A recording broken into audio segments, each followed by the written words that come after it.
है ये पिक्चर में जो अभिनेता और अभिनेत्री है हमारे साथ। और मैं उत्तर प्रदेश गोंडा जिला से कैरम बोर्ड खेलते हैं तो कैरम बोर्ड पे रानी को मारते हैं तो रानी हम जो है हमारी वो होता है ना वो गोल सा उसमें गिर जाता है तो मैं रानी को उठाता हूँ और डायलॉग बोलता हूँ कि रानी के हमरा कौनो ज़रूरत नहीं है काहे कि रानी जौना के ज़िंदगी में जाली ना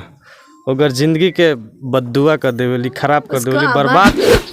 कि रानी हमने के कबो जीतल होखी कि हमरा कौनो ज़रूरत नहीं है काहे कि रानी जौना के ज़िंदगी में जाली ना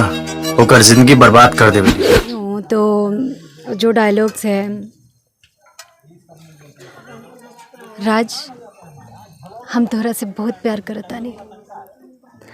तू ना मिलबा तो हम अपन जान दे देब।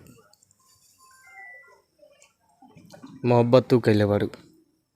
और मोहब्बत के आग में अब तोरा ही जले के पड़ी हमरा तो दोसर लड़की मिल जाई तू कैले बाड़ू और अभी मोहब्बत के आग में तोरा ही जले के पड़ी।